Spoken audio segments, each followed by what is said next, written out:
इस बार की आपकी गारंटी जो 210 का तेल है वो 420 का होगा, जो 40 का आटा है वो 80 पे पहुंचाएंगे। ये जो तमाम चीजें आप उठाते हैं ना सर, समझ रही है, ये सिर्फ यही दिखाई देते हैं, ये जितने भी मुद्दे आप गिनवाते हैं ना, ये सिर्फ यही नजर आते हैं। अभी कोई एक बड़ी रैली आप लोगों की साझा कोई यहाँ पर नजर नहीं आती है। पहले चरण का मतदान होने वाला है, कहीं भी आप दिखा दीजिए, कहाँ है, दिखते क्यों नहीं है सर?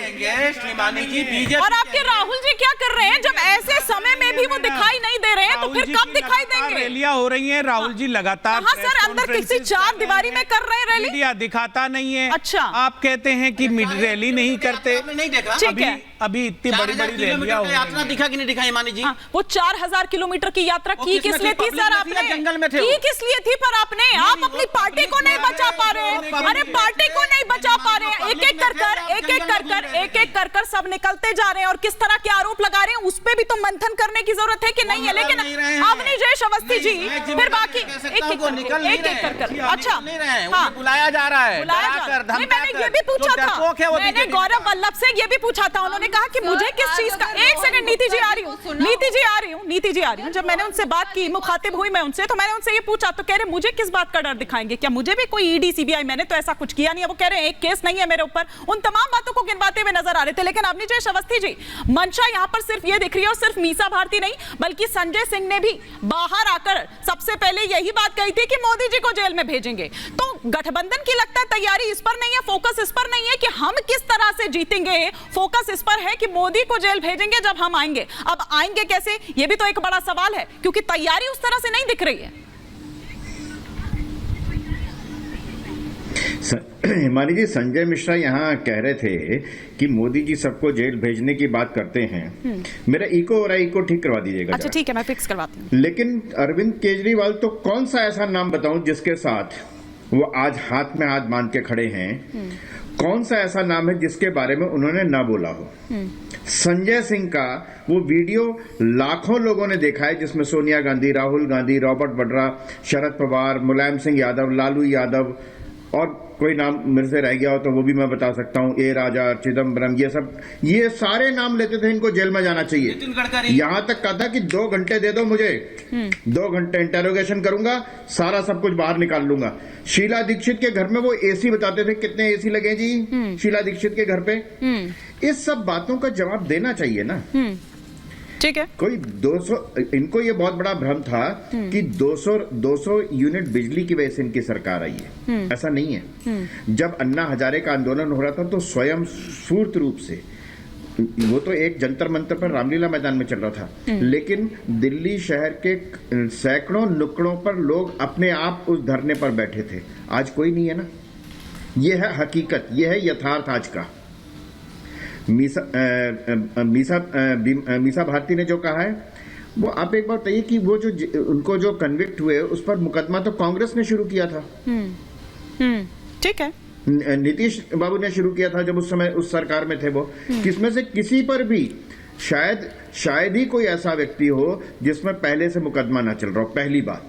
दूसरी बात बड़ी साफ सी है, जो लोग छोड़ के आ रहे हैं वो एक बात बिल्कुल समान रूप से कह रहे हैं, गौरव वल्लभ हो, मिलिंद देवड़ा हो, प्रमोद कृष्णम हो, कि कांग्रेस पार्टी में हिंदुओं को गाली देना एक अनिवार्य शर्त है, मोदी को गाली देना। प्रसाद यादव पे कांग्रेस ने एफआईआर दर्ज कराए थे, लेकिन बीजेपी के द्वारा किस पे एफआईआर दर्ज कराए गए जिसको जेल में? मैं बीच में नहीं बोलता हूँ, किसी मैं पूछ रहा हूँ, आप ही को बोलना है। ठीक है, अब एक एक करके, क्योंकि वो बाहर से हैं।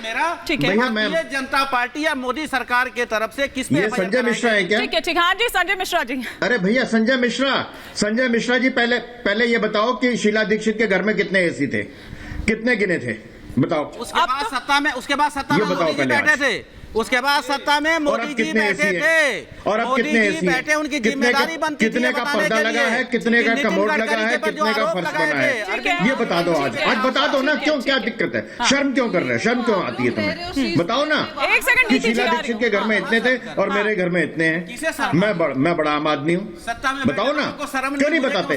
आज तक नहीं बताया, आज तक नहीं बताया, आज तक मीडिया को बुला के नहीं दिखाया। हाँ, जो संजय सिंह की बात आई है, हाँ, चाहे वो संजय सिंह हो, हाँ, आज मुझे महात्मा गांधी जी का वो स्लोगन याद आता है।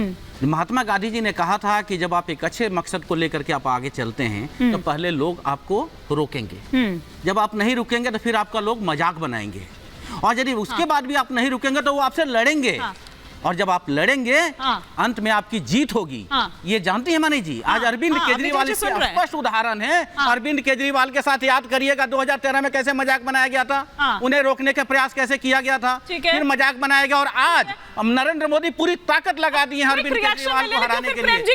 अरविंद केजरीवाल, विशाल जी, प्रेम जी और विशाल जी का एक भी ओपनिंग कमेंट नहीं आया। अवनीश जी अपनी बात कंप्लीट कर लीजिए, फिर मैं प्रेम जी और विशाल जी का रुख करूंगी।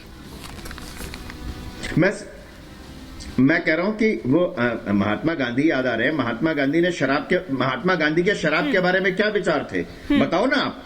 अन्ना हजारे के शराब के बारे में क्या विचार थे? एक पर एक फ्री दो, वैट 1% कर दो, पेट्रोल पे मत वैट घटाओ। ये जनता को गुमराह करने वाली बात है। बात का तो जवाब दो ना। फिर बोलिए ये गौ मास के लेकर गांधी जी ने हाथ किया था, अपनी बातों का जवाब दो। क्या एक्सेप्ट किया था? एक एक कर गांधी जी ने शराब बताइए ना। उत्तर प्रदेश में एक बोतल पे एक फ्री का मुझे जवाब दे दो। मत गुमराह करिए, देश को बताइए फ्री का जवाब दो। एक पर एक फ्री, ये जवाब मुझे ये बताओ, एक पर एक फ्री का जवाब क्या है? एक पर एक फ्री का जवाब क्या है? मुझे ये बता दो, एक पर एक फ्री का जवाब दे दो। एक पर एक फ्री का जवाब। की आग में क्यों झोंका? एक बोतल खरीदो दूसरी फ्री मिलेगी। ठीक है, ये बताना। आए थे बिजली फ्री देने, ठीक है, आए थे बिजली फ्री देने और देने लगे शराब फ्री। को आपने 60 पे कैसे पहुंचाया? मैं आपको जरा यहाँ पर रोक रही हूँ। एक बार जरा प्रेम जी और विशाल जी का भी ओपनिंग कमेंट आने दीजिए प्लीज, फिर उसके बाद मैं दोबारा सेकंड राउंड में आऊंगी। लेकिन प्रेम जी, 60 पे पहुंच गया आज तो शराब पीएम मोदी चुटकी लेते हुए भी नजर आए। यूं तो हर रैली में ही वो चुटकी ले रहे हैं, लेकिन वो ये भी कह रहे हैं कि जो विपक्ष है वो सुस्त इसलिए नजर आ रहा है क्योंकि उनके एक प्रमुख जो हैं उन्होंने ये कह दिया कि भैया जब तक पीएम कैंडिडेट घोषित नहीं करोगे, उस तरह से नहीं दिखाओगे, तब तक मैं कैंपेनिंग नहीं करूंगा। कौन हो सकता है ये? देखिए, हम लोग हमेशा उसी बात पर चर्चा करते हैं जो प्रधानमंत्री बोल देते हैं। इस देश में सर्वे आ रहे हैं, CSDS का सर्वे आया है। महंगाई और बेरोजगारी, ये दो मुद्दे हैं, दोनों को जोड़ के 50% लोग इसको मुद्दा मना रहे हैं। महंगाई और बेरोजगारी जनता की नजर में इस चुनाव में सबसे बड़ा मुद्दा है। ये बात जरूरी है करना। एक बात मैं आपकी अनुमति से कहना चाहता हूं, जो अभी गौरव वल्लभ जी की जो बाइट आई उस पर एक टिप्पणी मैं करना चाहता हूं। गौरव वल्लभ जी ने कहा वेल्थ क्रिएटर को गाली देना। वेल्थ क्रिएटर किसको बोलते हैं? गौरव वल्लभ जी, आप तो अर्थशास्त्री हैं। वेल्थ क्रिएटर इस देश की जनता है। ये वेल्थ एब्जॉर्बर है जिनको आप वेल्थ क्रिएटर बोल रहे हैं। लीडिंग नेशन जो वेल्थ वो हम लोग कैसे बने? नीति जी आ रही हूं। आप मुझे ये बता दीजिए, आप लोग बेरोजगारी का डंका बजा रहे हैं। एक बार उनकी बात पूरी आ जाए, एक बार उनकी बात आ जाए, उसके बाद रिएक्ट करिएगा। अभी तो विशाल जी का ओपनिंग कमेंट भी नहीं है। आप बोलिए। विशाल जी को एक बार स्क्रीन। मैं कह रहा हूं वेल्थ क्रिएटर इस देश की जनता है। 22 लोगों के पास में जितनी दौलत है उतनी 70 करोड़ लोगों के पास में नहीं है। वेल्थ क्रिएटर आप समझिए, ये हमारे अर्थशास्त्र में बड़ा अजीबोगरीब तरीके से चीजों को देखने की परंपरा बन गई है। सोना जब महंगा होता है तो कहते हैं सोना चमक गया। ये आम नजरिया नहीं है, ये अमीरों के देखने का नजरिया है, कारोबारियों का नजरिया है। लेकिन आम नजरिया तो सोना उसकी से दूर चला गया। ये होता है। जब आप नजरिया बदलेंगे तो आप अमर्त्य सेन होंगे, आप मनमोहन सिंह होंगे। इसलिए आम लोगों से जुड़ा हुआ नजरिया जब लाएंगे तो मनरेगा जैसी चीजें आएंगी और देश की अर्थव्यवस्था चलने लगेगी, जो पंगु हो जाया करती है मंदी के दिनों में। पैसा आम लोगों के बीच कैसे जाएगा, ये महत्वपूर्ण है। ये मैं गौरव वल्लभ जी को संदेश देना चाहता हूं कि आप वेल्थ क्रिएटर का मायने समझिए कि वेल्थ क्रिएटर है कौन।